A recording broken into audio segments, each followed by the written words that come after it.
Kazibari heritage স্টেটে আপনাদেরকে স্বাগত। আমাদের এই হাভেলিটি অন্দরমহল এবং বহির্মহল দুটি ভাগে বিভক্ত।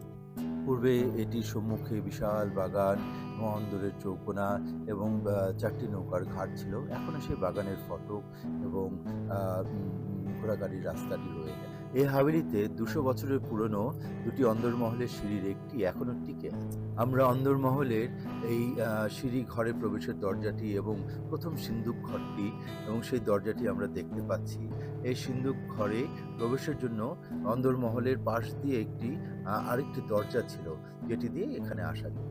এই ২০০ বছরের পুরনো সিঁড়িটি একটু প্যাঁচানো এবং পেঁচিয়ে ছোট, ছোট ধাপ দিয়ে উপরে উঠে গেছে। উপরে ঝাড়বাতি উঁচু সিলিংটি আমরা এখন এখানে দেখতে পাচ্ছি এবং এই সিঁড়ি দিয়ে ধাপ দিয়ে উঠে অন্দরমহলের দোতলায় যাওয়া যেত।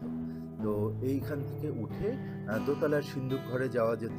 একটি অংশ দিয়ে দোতলার টানা বারান্দা আ আ এবং অন্দরের কক্ষগুলোতে দোতলার যাওয়া যেত।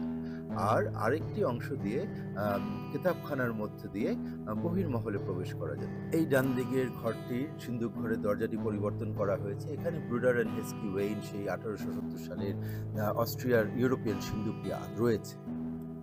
এটি হচ্ছে আমাদের কাজী হাভেলি, সামনে বাগান এবং পিছনে হচ্ছে গিয়ে আপনার মেহমানদের আসার ঘাট যেটি দিয়ে এসে ২০ ফিট দরজা দিয়ে এই ডান দিকে আপনার অন্দরের প্রথম সিঁড়িটি দিয়ে উপরে উঠা যেত।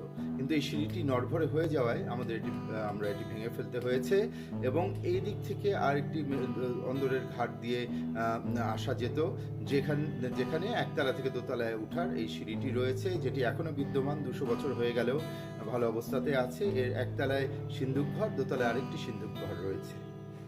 তো আর এটি অন্দরমহলে এই সিন্দুক ঘর এবং এই অন্দরের সিঁড়ি দুটি অবস্থিত।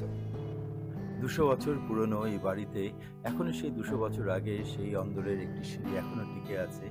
আরেক সিঁড়ি আমাদেরকে বেশ নড়বড় হয়ে যাওয়াতে ওটিকে ভেঙে ফেলতে হয়েছে। আর এখনো সেই উঁচু সাতির উপরে ঝাড়বাতি, নিচে একটি পুরনো সিন্দুক ঘর এবং যেটিতে কাঠের সিন্দুক থাকতো, আর আরো অনেক দলিলপত্র সব থাকতো। আর আবার উপরে আরেকটি সিন্দুক ঘর, যেটিতে সেই ইউরোপ থেকে আনা ব্রুডার অ্যান্ড হেস্কি ওয়েইন ফায়ারপ্রুফ সিন্দুকটি অবস্থিত। তো এই পুরনো সেই সিঁড়ি ঘরটি দিয়ে উঠলে পুরনো অনেক, অনেক ইতিহাস, স্মৃতির কথা যেন মনে পড়ে যায়। তো আপনারা আসবেন কাজীবাড়িতে, দেখে যাবেন ইনশাআল্লাহ। আপনাদেরকে দাওয়াত থাকলো পুরনো কাজীবাড়ির ইতিহাস এবং গল্প দেখে যাবেন।